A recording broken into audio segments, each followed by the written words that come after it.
جیروکا مەمێ ئالان و زینا زێدان لمێژدا سێ برا هەبوون خودان مال مل خودان عرد بوون ئەو ئاغا بوون ئەو بەبوو میر باقل بوون جێ هات و ژیر یەک عەلی یەک عەمەر یەک ئێلماس وەک بڵنگ بوون وەک شێر و باز لێ مخابن بێ زارۆک بوون ji bo vê jî zaf xemgîn bûn. Rojek hatin her tê gel hev şewirîn roj û şev biryar girtin ew bûn derwêj ku bîr bibin derd xem û êş. Ew serokên eşra alan derketin çûn ketin çolan rê dirban de perîşan bûn xwe bîr kirin ken û şa bûn. Rewşek werde ew rûniştin sol goreyên xwe derxistin. Yek car derket mirovekî kal pirs kir rewştin ew bû heval. Kalo da Elî sêvek sor tilî dirêj kir rakir jor. Got ev sêvê tê bibe mal bide jina xwe a dilar. Bila bixwe ev sêv temkê bibe ducan tu dilşake. Roj bê kurekî we çêbê divê bê min nav lê nebê. Kalo werge got wenda bû. Gotin ew xizir bi xwe bû. Sê bira da geriyan çûn mal ew sê dan jinên dilar. Pêştî neh mehê û neh roj jinik raza vekir bişkoş. Hat cîhanê kurek wek nûr dîlan çêbû bi def û bilûr. Çil roj û şev şahî dîlan dilşa bûbûn eşîra alan. Mîr Elî û eşîra wî dilşa bûn tev birayê wî. Elî bek şad bû bi dil nemabû qet derd xem û kûr. Roj bi roj kur mezin dibû lê qet navek li wî nebû. Mîr belav dikir xêr û bêr etik bedew wek piling û şêr. Rojek giregir rûniştin lîstek navan berçav xistin ku navekî bidine kûr yek car derket ew kalê sir. Got navê kûr memê alan pîroz bê bav ap û xaran. Werge got û kal wenda bû Elî bek tev biran şa bû. Roj bi roj mem mezin dibû baqil û kamil dibû. Li gel zanan û ferzanan wî dît perwerde bi salan. Masîgir çûn bo masiyan tor derneket ew westiyan. Dûra wan neçû dan memê mem cî rabû li ew demê. Memê xwe kir cilên rengîn derket bi lez çû gel bengîn.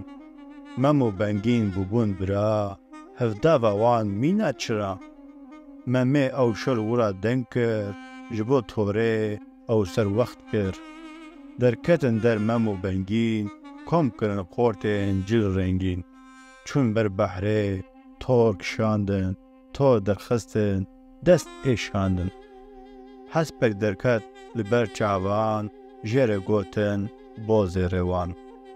Birin kirin cîkî tarî ku kedîkin ew xov û xarî. Şeş mehan de hesp kedî bû zîndan serpişt mem siwar bû. Emer begê xalê memê got xarziyo bigir gemê bozêra wan li yeftê kedî bûye weke bayê. Mîna teyran ew difirê dike qîrîn fire fire. Keçên padîşa periyan ew sê xwîşk bûn pir geriyan. Keça mezin nav tavbano heyvano û stirbano. Stirbano got xwîşkîno hûn min dikin gêj û dîno. Ji ber ku hûn her bedewin mîna rojê weke tav. Tavbano got xwîşka delal çavên te nabînin zelal. Tu nas nakî mîrê botan keça wî a zîna zêdan. Tu bibîne ew çi keça bedewiya me gel wê hêça. Ew bedewa keçên cîhan nav xortan da memê alan. Sê xwîşk bûn kevok firiyan qesra zînê hêwiriyan. Zîn kirin xew جل راکرن برن گل مم هشیار کرن. مم هشیار بو دور میزه کرد. زینا زیدان دید و شاش کرد. گوت لی تو اهرمانی ددی من درد و خمانی. چرا هاتی تو مالا من رابا بچزو الجم من. زینه گوت اف مالا منه بانگ بردستان کم ببینه. زینه بانگ کرد کسک نهات هر زیده کرد گازی فریاد. او دمیده مم قریا بانگ بنگین کرد الفریا. بانگین درکت کتا دیری شاش متال بو زینا زیری. گوت لولو تو ببینه نزن او چرا شو جینه. نزم که از آلیم برا نزنم چرا. ممی گوت لی دو خم مکه ایش برازه لور خوکه. هف فکرین او بون بنگین کره علی زینا خمگین. گستیل کن خواه واندان هف کتن خواه طاریب و شف. پیریان زین شون را کرن شوفا برن چه کرن.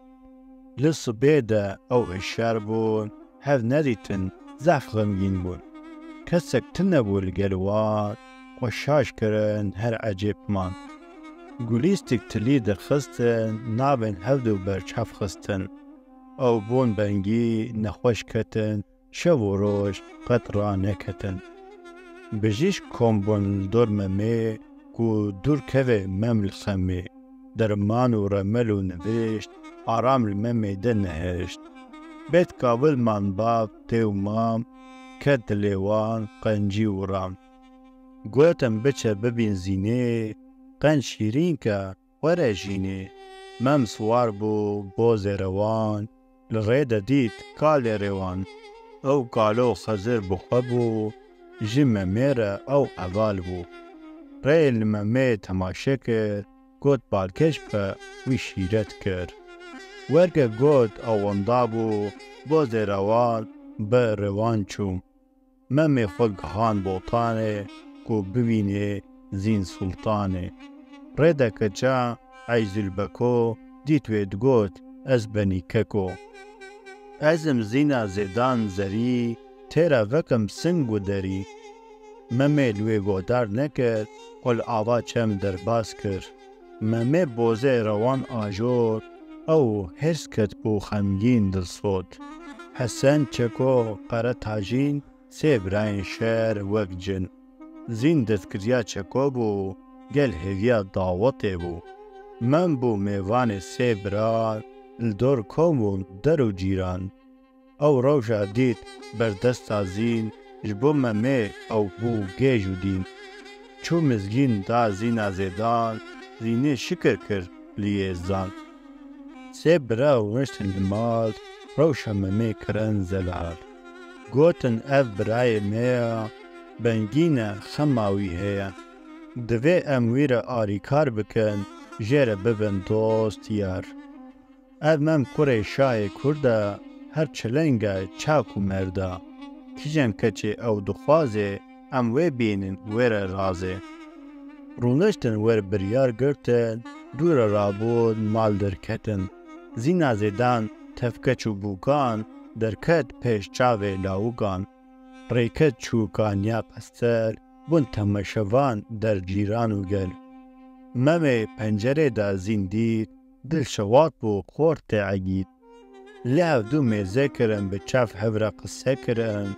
او روشا چکو دیت لور هر دخس بو وستکو بمر.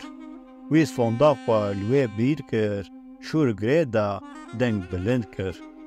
وستکو بکو جه او ممی حسن او روش دیت ویدمی. او بر برای خواه گریا دلی وی گرت بگریا. حسن گوت لو ممو برا تو راب ازور لورا. سوار به تو بوز روان قط مبیجه فلان و بیوان. بچه سرکانیا قستر لویت ببینه الگل. قره تاجدین حسب شانن در گم کرده زیج دا سر. مم سوار بو لمال درکت بر وی کانیه چو ریکد. حسب آجر چو سرکانیه کو ببینه زین بانویه.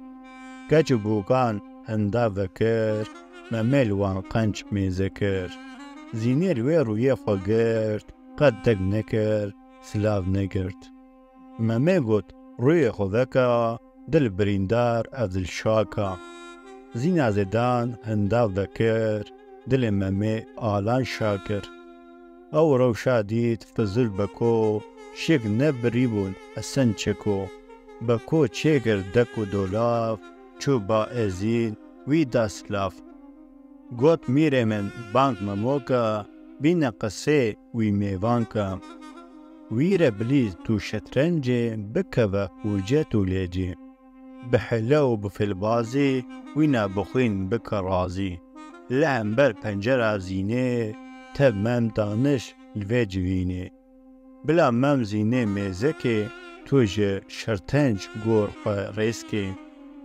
خویا خواه ورا ببیجه باوی زندان وی بکوژه لورا او دجمنه تیا باورم هایا تهیا میر از این گوتر بگو کرد او پلان وی ورگه چه کرد هر سه بران چون سفره میر گازی کرد ممچو قصره قره تاجین حسن چکو شووا هشتن فزل بکو میر از این مم رو نشتن سرتنج لپیش خواه راخستن بره مم دان پنجره زی مم زین دید لوی بودین بحلا میر عزیز سرکت مم وندال کرد او بنکت فیزول بکو مم گریدا آوه زندان دیری دادا ویجی دل برداب و زینه شک ندکر میر و جنه بکو میر متازینه بو دجمنه او اوینه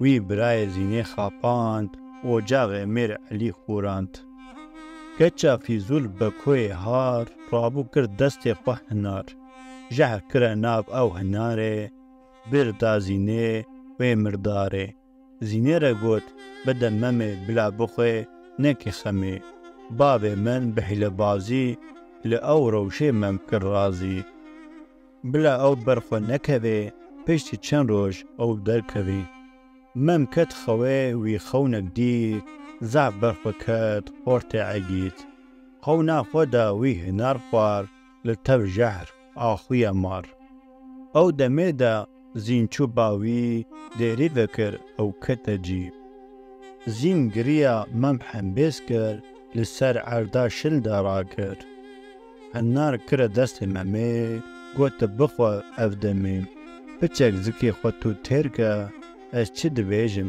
قنج گوهدار که ممه هنار گرد و گز کر چند گز خوار و زین میزه کر لپشتی چند اردمان ده مم مرچو لو زندان ده زینا زیدان دانی شنی دنگ ودان دا دیوار و خینی درخستر میت ممه برن چال کرن او دمه زینه دیخ نکر لور پشت 7 روزان دا او مر او چال کرن لگر ممه و دلوان بکی رحمه فزول بکوبو اهریمان هشانه بون او هر دو جان نرسکو او هر دو بنگی لحف شابم بقنج و رنگی پر برخوکت قرا تاجین حسن چکو بون گیجون دین او ستیا خوش کازینه قط مانگ ندید جینی با مموزی شنی دانی هر دو چاوین وی بون آنی تاجین رابو شور گریدا فزول بکودید لریدا شور کشان سر ویجه که روح مموزی شاکر دلو پخوی ناوی هاری پخشی گهشت وی واری او دلو کت ناو دو گوران بو دارک وکستنج ماران او جیهان دجی بو آستنگ تب جهر خواه تب آخو جنگ حسن تاجین بانگ میر شم کر رامانین خوان بیان کر گوتن تو ابواز روان سوار به تو ببه روان بره خو بده مخربه باو ممره او روش بوی شمس وار بو باز روان گهشت مخربه بو میوان دیو باو او نوچ رش گرتن گریان کسین کلش رش گریدان برخوکتن بشه روژان را نکتن روژ هاد او جی بوند لوفان دلê Kurdan kirin kovan, zîna zêdan, memê alan, bûn destana hezar salan. Reza ev çîrok vebirî, kire helbest bi çexbirî. Wendevan min biborînin, şaşiyan têde derînin. Çîroka memê alan û zîna zêdan mîtolojiyek hezar salan. Deng, hêja giyan. Ji pirtûka Reza Çolpan, destana dîroka Kurd û Kurdistan. Ji weşanên Dêrsimê